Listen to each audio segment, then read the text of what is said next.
하나님의 나라가 가까이 왔으니 라는 제목으로 함께 은혜 나누겠습니다. 여러분, 교회에서 가장 많이 받는 질문 제가 한번 드려보겠습니다. 여러분, 예수님 사랑하십니까? 제가 목회자로 부름받을 때 예수님이 제게 물으셨습니다. 네가 다른 사람들보다 나를 더 사랑하느냐? 저는 그 음성을 듣고 정말 예수님을 더 사랑하고 싶어서 예수님이 누구인지 알기 위해서 성경을 읽기 시작했습니다. 특히 예수님에 관해 기록한 사복음서를 많이 읽고 공부했습니다. 복음서 중에 마가복음이 제게 가장 역동적으로 다가왔습니다. 그래서 오늘부터 수요 예배를 통해 마가복음에서 만난 예수를 전하려고 합니다. 제가 마가복음을 통해 만난 예수, 하나님 나라의 진짜 복음을 전해보고자 합니다. 하나님께서 수요일마다 2000년 전 예수님의 진짜 모습을 생생하게 우리에게 전해주실 줄 믿습니다. 저에게 예수의 진짜 모습을 보여주신 하나님이 여러분에게도 동일한 은혜로 허락하실 줄 믿습니다. 마가복음은 어떤 책입니까? 마가복음은 마가라는 사람이 기록하였는데 주후 70년 로마의 티투스 장군에 의해 예루살렘이 멸망하고 성전이 돌 위에 돌 하나도 남지 않게 됩니다. 그것을 마가가 보고 예수님이 마지막 때 하신 예언이 있거든요. 마가복음 13장을 읽어보면 마지막 때에 성전이 돌 위에 돌 하나도 남지 않고 파괴될 것을 예언하셨습니다. 그것을 보고 진짜 마지막 때가 임박했구나를 깨달은 마가가 긴급하게 쓴 책입니다. 그래서 마태, 마가, 누가, 요한 사복음서 중에 가장 먼저 기록된 책이 마가복음입니다. 그리고 가장 짧게 기록된 책이 역시 마가복음입니다. 여기서 질문이 생깁니다. 주 70년경에 기록되었다고 지금 말하고 있는데요. 예수님이 AD 30년경에 부활하시고 승천하셨습니다. 초대교회는 왜 40년 동안 예수님의 일생을 담은 복음서를 기록하지 않고 있었던 것일까요? 그동안은 왜 예수님에 관한 책을 단 한 글자도 기록하지 않은 겁니까? 답은 쉽습니다. 그것은 그럴 필요가 전혀 없었기 때문입니다. 무슨 말입니까?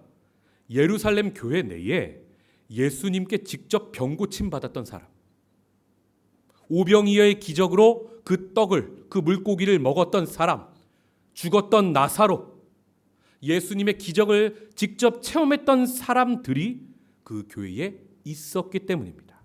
그리고 예수님께 직접 말씀을 듣고 깨달았던 11 제자들도 예루살렘 교회 안에 있었습니다.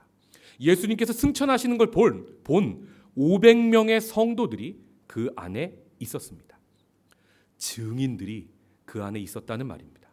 굳이 책을 기록할 필요가 없었던 겁니다.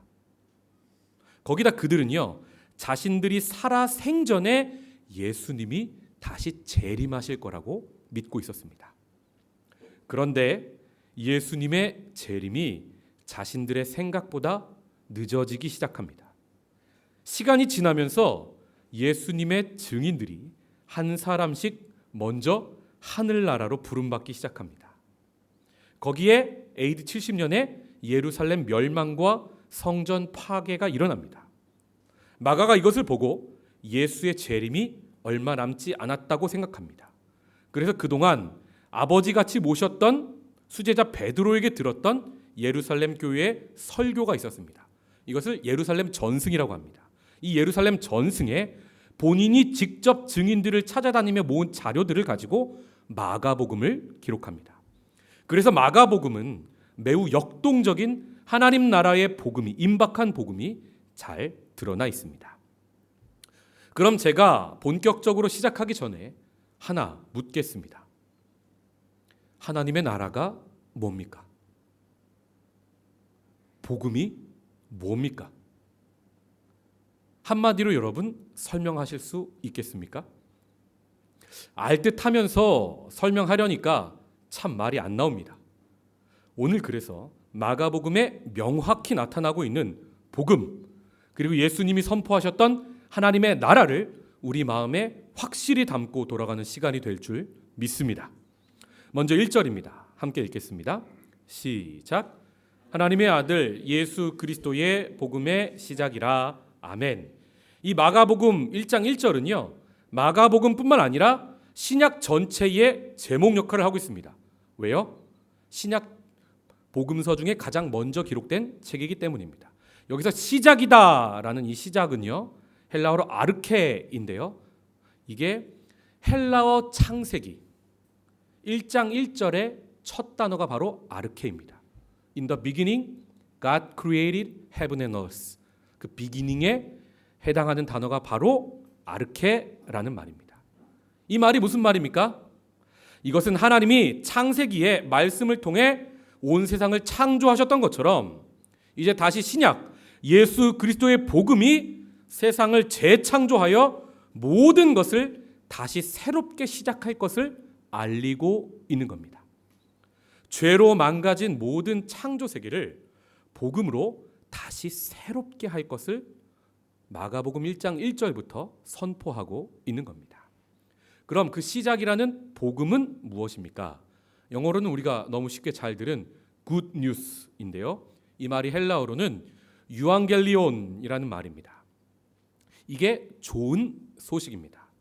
그런데 이 말은요, 2000년 전에 로마가 지배하던 당시에 특별한 용어였습니다. 황제와 관련된 용어인데요, 이 말은 로마에서 전쟁에서 승리하였을 때, 또 새로운 황제, 새로운 왕이 등극했을 때 사용하는 단어가 유앙겔리온이었습니다. 그럼 복음이란 무슨 말입니까? 새 왕이 오셨다 선포하는 말입니다.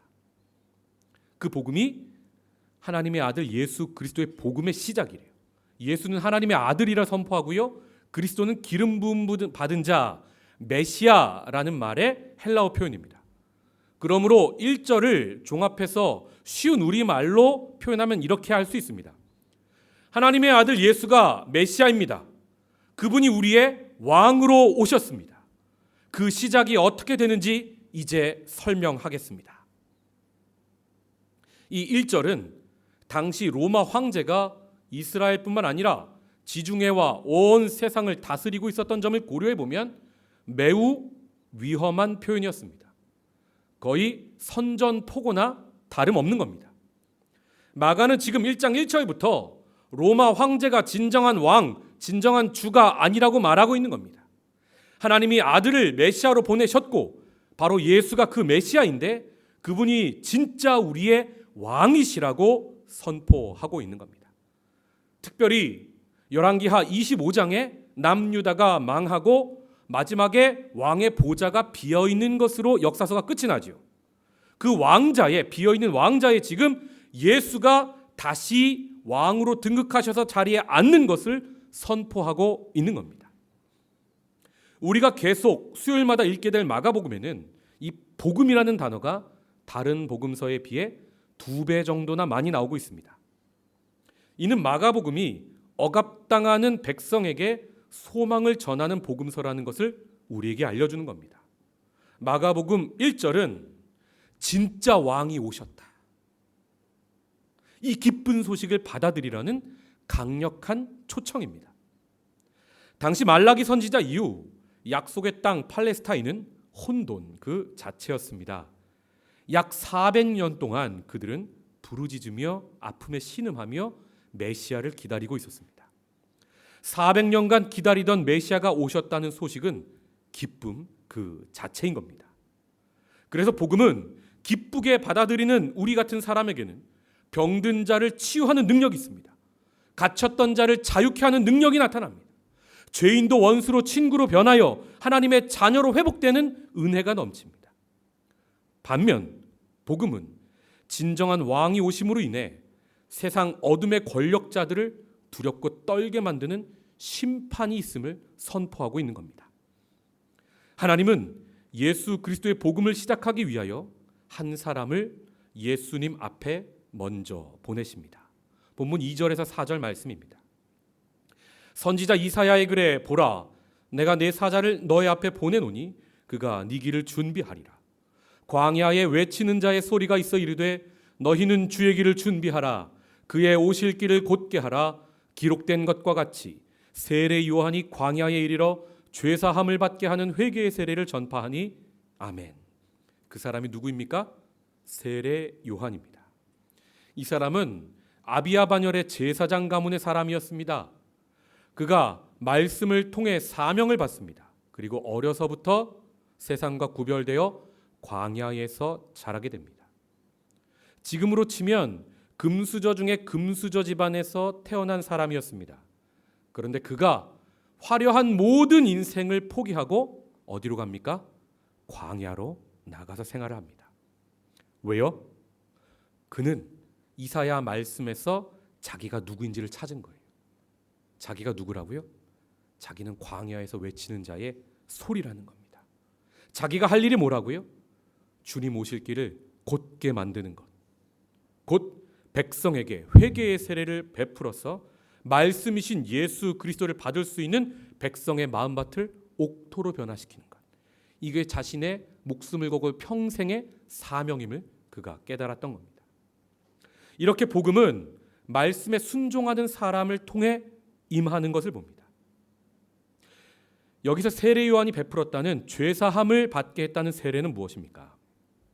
죄라는 말은 하마르티아라는 말인데 이 말은 주인이 화살을 관역을 향해 쏩니다. 그런데 그 화살이 관역에서 목표에서 벗어난 상태를 이야기합니다. 목적에서 벗어난 인생, 목표에서 벗어난 삶이 무엇입니까? 죄라는 것입니다. 이게 이스라엘 백성에게는 무엇을 의미합니까? 제사장 나라로 하나님 나라 백성으로 그들을 그 땅에 부르셨는데 그들이 그 하나님의 목적에서 벗어나서 살고 있었다는 말입니다. 그러다 몇 번 포로 생활도 합니다. 그리고 지금은요, 로마의 지배도 받고 있습니다. 우리로 치면 어떤 상태입니까? 우리가 하나님의 자녀로 지음받았는데 세상의 유혹에 미혹되어 마귀에게 종노릇하고 있는 사람들, 그 상태를 나타내는 겁니다. 그 죄를 사함을 받게 하는 세례라 합니다. 회개는 무엇입니까? 여기서 회개는요, 부서진 것이 다시 세워지는 것. 세례는요, 물 속에 집어넣었다, 담궜다 일으키죠. 뭡니까? 이전에 나는 죽는 거예요. 다시 올라오면 하나님의 자녀로 본 어게인 되는 것을 의미하는 겁니다. 요한이 이 회개의 세례를 베푸는데 많은 사람이 요한에게 나와 세례를 받았다고 본문은 기록하고 있습니다. 본문 5절과 6절의 말씀입니다.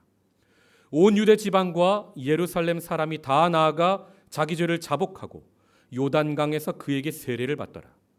요한은 낙타털 옷을 입고 허리에 가죽띠를 띠고 메뚜기와 석청을 먹더라. 아멘. 지금 세례 요한의 모습을 본문은 우리에게 어떻게 전해줍니까? 낙타털 옷을 입고 있습니다. 허리에 가죽띠를 띠고요. 먹는 것은요, 메뚜기와 석청만 먹습니다. 이게요, 유대교 전승에서 이 말을 들으면 유대인들은 이게 누구인지를 알아요. 구약에 나타난 엘리야 선지자의 모습 그대로입니다. 말라기 4장 5절을 보면 보라, 여호와의 크고 두려운 날이 이르기 전에 내가 선지자 엘리야를 너희에게 보내리니 라고 마지막 때에 엘리야를 보내겠다는 약속을 말라기 선지자를 통하여 하나님께서 하셨습니다. 그러면 엘리야가 죽었다 다시 태어났단 말입니까? 아닙니다. 엘리야와 세례 요한은 다른 사람인데 세례 요한이 엘리야의 영성을 가진 사람으로 그때 예언을 성취하기 위하여 태어나서 하나님의 사역을 하고 있음을 설명하고 있는 겁니다. 계속해서 7절에서 8절의 말씀입니다. 요한이 세례를 베풀며 하고 있는 말은 무엇입니까? 그가 전파하여 이르되 나보다 능력 많으신 이가 내 뒤에 오시나니 나는 굽혀 그의 신발끈을 풀기도 감당하지 못하겠노라. 나는 너희에게 물로 세례를 베풀었거니와 그는 너희에게 성령으로 세례를 베푸시리라. 아멘. 이 말은요, 나는 메시아가 아닙니다 라는 뜻입니다. 당시 많은 사람들이 세례 요한을 보고 오실 그이 혹시 메시아인가 라고 생각했었습니다. 그래서 자신이 메시아가 아님을 설명하기 위해 그의 평생의 인생에는요, 그의 사역에는요, 기적이 단 한 번도 나타나지 않습니다. 오직 무슨 사역만 합니까? 세례만 베풉니다. 계속해서 9절에서 10절의 말씀을 보겠습니다. 그때에 예수께서 갈릴리 나사렛으로부터 와서 요단강에서 요한에게 세례를 받으시고 곧 물에서 올라오실새 하늘이 갈라짐과 성령이 비둘기같이 자기에게 내려오심을 보시더니 아멘. 여기 본문을 보면요, 하늘이 아니라 하늘이 갈라졌다고 나오는데 하늘들이 갈라졌다고 나옵니다. 무슨 말입니까? 하늘 위에 하늘이 있는 겁니다. 사도 바울도요, 자신이 셋째 하늘에 올라갔다고 기록하고 있습니다. 첫째 하늘은 무엇입니까? 스카이, 우리 눈에 보이는 푸른 하늘이고요. 둘째 하늘은요, 유니버스, 우주이고요. 셋째 하늘은요, 하나님 보좌 계신 영적인 세계를 의미합니다. 그 겹겹이 쌓인 하늘의 하늘을 뚫고 갈라뜨리고 하나님이 지금 오고 계신다고 표현하고 있습니다. 이게 무슨 말입니까? 원래 하나님이 태초에 천지를 창조하셨을 때 에덴 동산은요, 하늘과 땅이 갈라져 있는 곳이 아니었습니다. 그럼 어떤 곳이었습니까? 하나님이 동산에서 날이 서늘하실 때 함께 거니셨죠. 무슨 말입니까?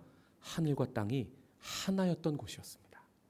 그런데 사람의 죄악으로 인해 하늘과 땅이 갈라졌지요. 그런데 예수 그리스도의 복음으로 말미암아 지금 다시 그 갈라졌던 하늘과 땅이 하나 되고 있음을 본문은 설명하고 있는 겁니다. 그리고 성령이 이제 예수님께 임하기 시작합니다. 그런데 그 모습을 비둘기같이 임했다고 기록하고 있습니다. 이 말은 성령의 모습이 비둘기 같다는 게 아닙니다. 비둘기가 내려오듯 온유하고 부드럽게 감싸듯 성령이 예수님을 감싸고 있음을 설명하고 있습니다. 그리고 11절에 중요한 하늘의 음성이 들립니다. 하늘로부터 소리가 나기를 너는 내 사랑하는 아들이라 내가 너를 기뻐하노라 하시니라. 아멘. 예수님은 죄인도 아닌데 왜 세례를 받으십니까? 이것은 첫째로 예수님 세례는 왕이 기름 부음 받는 왕의 즉위시였음을 설명합니다. 시편 2편 7절을 제가 읽습니다. 내가 여호와의 명령을 전하노라. 여호와께서 내게 이르시되 너는 내 아들이라 오늘 내가 너를 낳았도다. 아멘.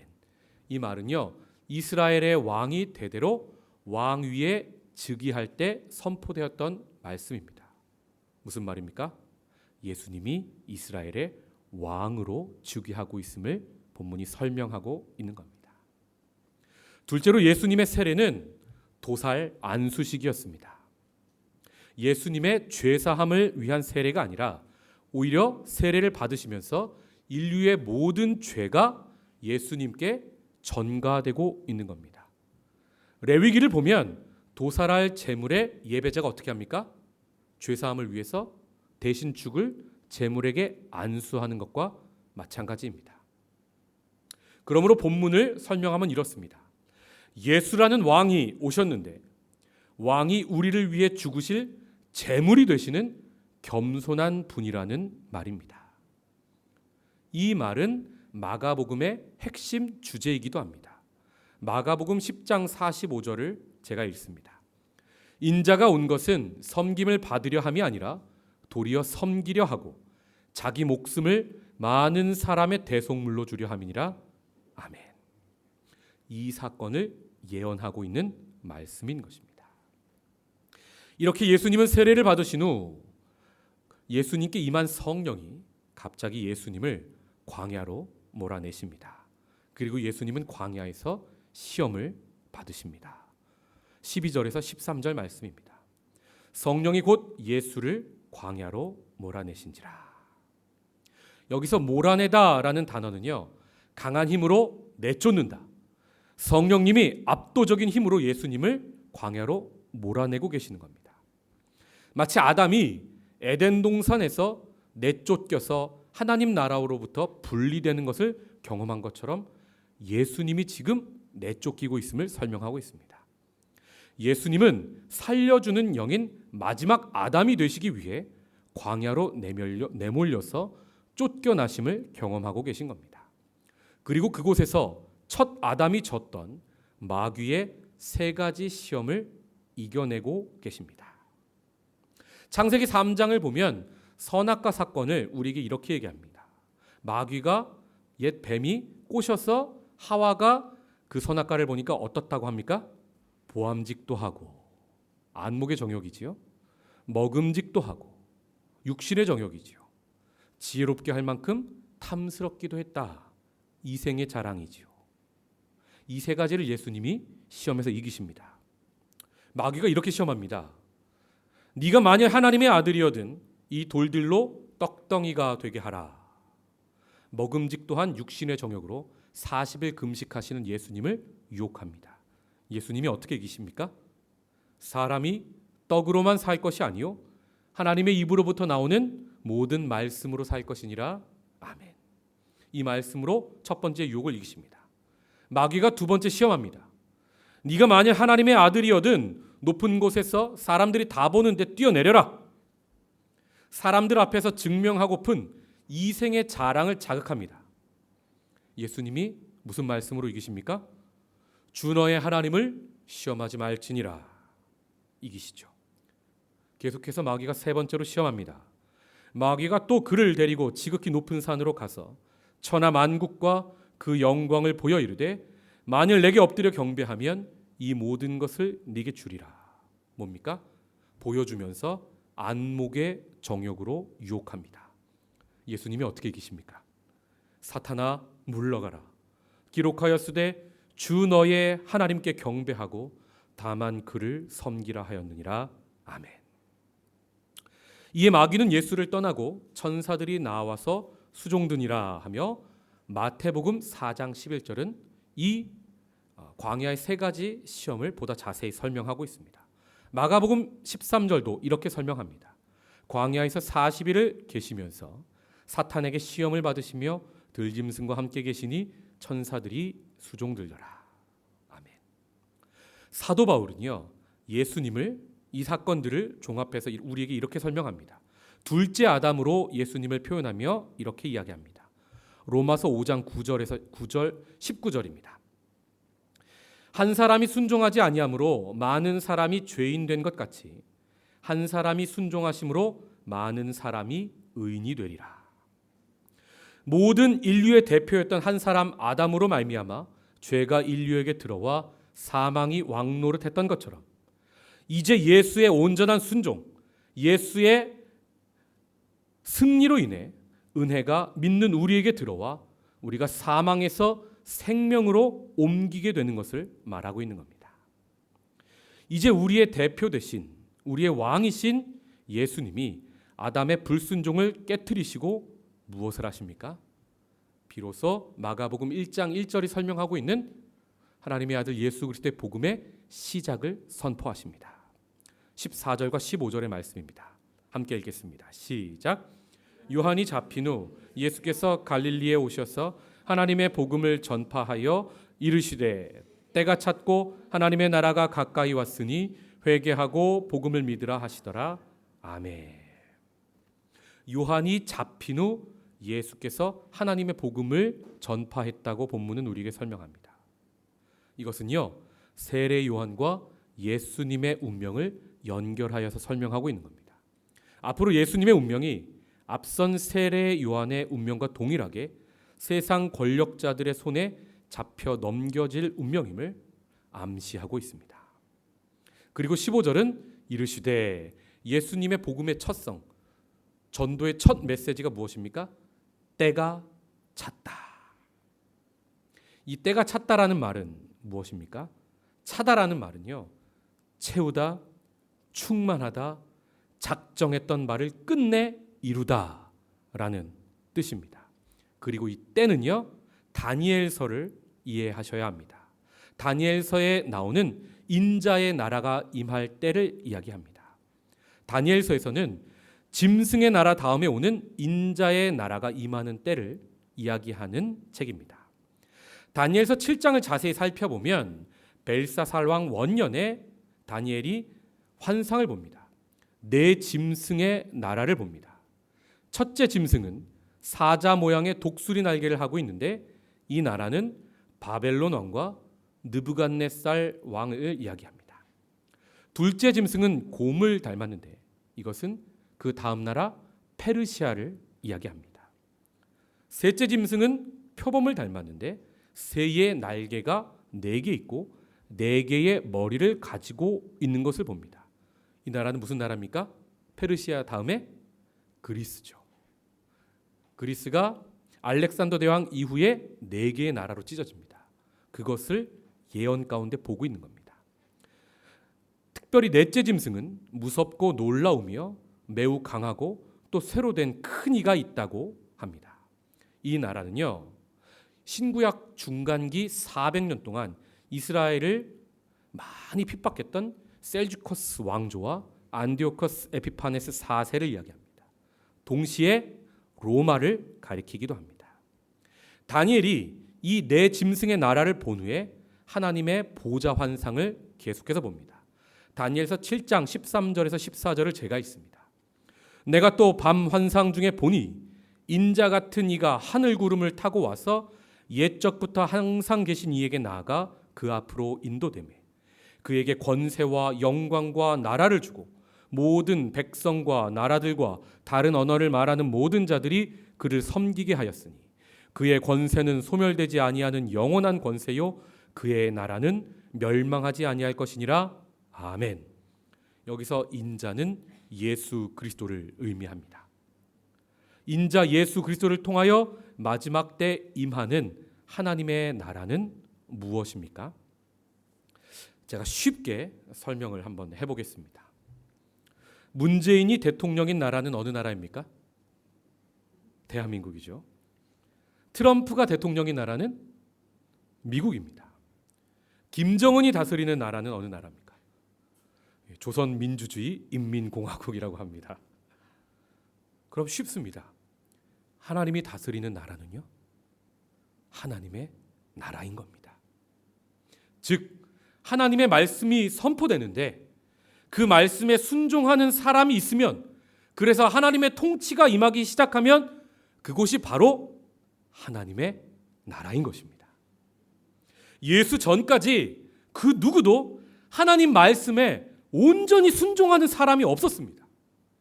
첫사람 아담이 범죄하여 에덴 동산에 임했던 하나님의 나라가 망가집니다. 그런데 하나님은 절대 포기하지 않으시고 다시 하나님의 나라를 세우십니다. 온 세상이 다 하나님의 자녀이지만 그 중에 맏아들 이스라엘을 택하여 팔레스타인 땅에 제사장 나라를 세우십니다. 그리고 그 토대 위에 하나님의 나라를 세우시려 노력하십니다. 그러나 그들이 약속의 땅에서 1000년을 기다려도 순종하지를 않는 겁니다. 그래서 나라가 망합니다. 포로에서 돌아옵니다. 그래도 불순종의 연속입니다. 그래서 말라기 선지자 이후 400년 동안이나 침묵하시던 하나님이 자신의 진정한 아들 예수님을 지금 보내고 계신 겁니다. 하나님이 이렇게 오랜 기다림 끝에 예수님이 지금 하나님의 말씀을 하나 어김없이 다 순종하며 성취하고 계시는 겁니다. 예수의 순종과 말씀의 성취를 통해 하나님의 나라가 지금 임하고 있다는 겁니다. 그래서 예수님이 지금 하나님의 나라가 가까이 왔다고 선포하고 계시는 겁니다. 여러분 혹시 나라의 3요소 중학교 때 배웠던 거 기억하십니까? 사회 시간에 뭐죠? 주권, 국민, 영토. 동일합니다. 내가 내 삶의 주권을 하나님께 내어드리면 하나님의 나라가 임합니다. 하나님 나라의 국민은 누굽니까? 말씀에 순종하는 나입니다. 하나님 나라의 영토는 어디입니까? 우리가 순종으로 내어드리는 우리의 마음이요, 우리의 삶의 터전이요, 우리의 가정이요, 우리의 꿈이요, 우리의 비전인 것입니다. 그러므로 이 하나님 나라가 우리 가운데 온전히 임하기 위해서 우리는 무엇을 해야 하는 겁니까? 본문 말씀처럼 첫째로 회개해야 합니다. 전심으로 내 안목의 정욕, 육신의 정욕, 이생의 자랑에서 돌이켜야 합니다. 그래야 죄의 권세에서 벗어나 하나님 자녀의 권세를 회복하게 되는 겁니다. 둘째로 예수님 말씀하신 대로 회개하고 복음을 믿어야 합니다. 우리는 지금까지 복음을 십자가로만 이해하고 있었습니다. 그런데 그게 끝이 아닙니다. 하나님의 통치를 우리가 받아야 하는 겁니다. 예수를 나의 구주로 믿었듯 이제 나의 왕으로 모셔야 한다는 겁니다. 지금까지 한국 교회는 복음을 십자가로만 전했습니다. 그래서 발생한 문제가 무엇입니까? 빌리 그레햄 목사님 전도 집회 때 여의도 광장을 가득 채웠던 그 수많은 사람들을 제가 보았습니다. 그래서 예수님 믿는 사람들이 많아졌습니다. 지금 대한민국 곳곳에 십자가가 없을 정도입니다. 외국 사람들이 예전에 김포공항에 비행기가 밤에 떨어질 때요, 착륙할 때 좌로 우로 보면요, 밤하늘에 빨간색 십자가 천지인 거예요. 그래서 외국 사람이 한국에 오면 첫 번째 물었던 말이 뭔지 아십니까? 한국 사람에게 이게 다 공동묘지입니까? 물었답니다. 대한민국 곳곳에 십자가 없는 곳이 이렇게 없단 말입니다. 그런데 문제는 교회는 이렇게 많은데 정작 하나님 나라는 교회에 그리고 대한민국에 온전히 임하고 있지 않은 겁니다. 왜 그렇습니까? 나는 십자가 은혜로 죄 용서 받았으니 이제 어떻게 살아도 구원받는다는 구원파 이단 같은 삶을 한국교회가 살았던 겁니다. 그래서 대한민국에 지금 도처에 반기독교 정서가 판을 치고 있는 겁니다. 근래의 성서학자들이 복음서를 깊이 연구하며 복음이 십자가만이 아니라는 것을 알았습니다. 그럼 복음은 무엇입니까? 복음은 십자가와 나라입니다. 복음의 오른팔이 십자가라면 복음의 왼팔은 하나님의 나라라는 것입니다. 십자가는 나의 죄를 사하신 예수를 믿는 것이라면 나라는 이제 예수를 나의 왕으로 삼아야 한다는 겁니다. 내 삶의 주권이 온전히 하나님께 넘어가야 한다는 겁니다. 복음, 유앙겔리온이라는 말이 2000년 전에 원래는 새로운 황제, 새로운 왕의 등극을 알리는 말이었음을 생각하면 이 시대의 진정한 복음을 회복한다는 것은 예수를 나의 왕으로 모신다는 것, 그래서 내가 말씀의 통치를 받는다는 것을 의미합니다. 이것이 회복되는, 나라의 영역이 회복되는 저와 여러분이 되시길 주님의 이름으로 축복합니다. 그리고 셋째로 회개하고 복음을 믿은 우리가 예수님처럼 복음을 외쳐야 합니다. 하나님의 나라가 가까이 왔으니 회개하고 복음을 믿어라 선포할 수 있어야 합니다. 예수 그리스도의 복음의 시작은 예수님으로부터였죠. 그럼 이 복음의 마지막은요? 주님의 몸인 교회가 땅 끝까지 복음을 운반함으로 완성되는 것입니다. 세례 요한을 통해 예수님이 오실 길이 예비됐던 것처럼 마지막 시대 우리 교회를 통해 예수님이 다시 오실 길이 예비되는 것입니다. 사랑하는 성도 여러분, 우리는 지금 복음의 마지막 때를 살고 있습니다.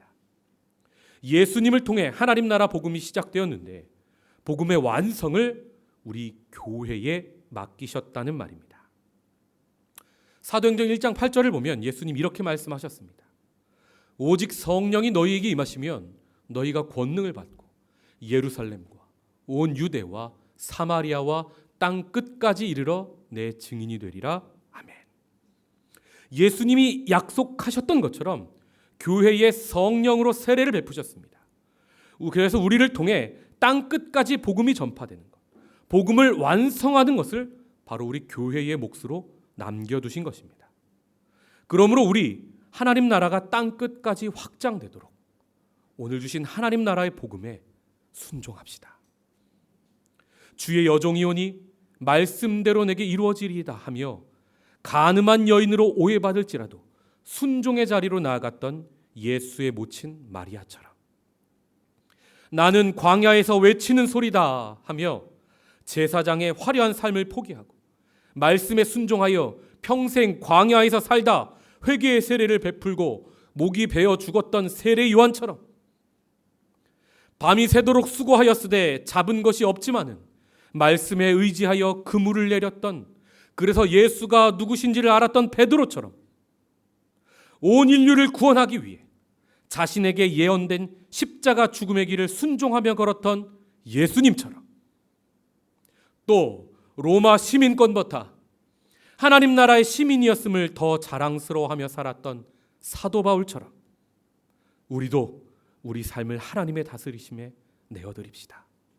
그럴 때 아버지의 뜻이 하늘에서와 같이 이 땅에서도 이루어지는 하나님의 나라가 다시 우리에게 임할 줄 믿습니다. 기도하겠습니다.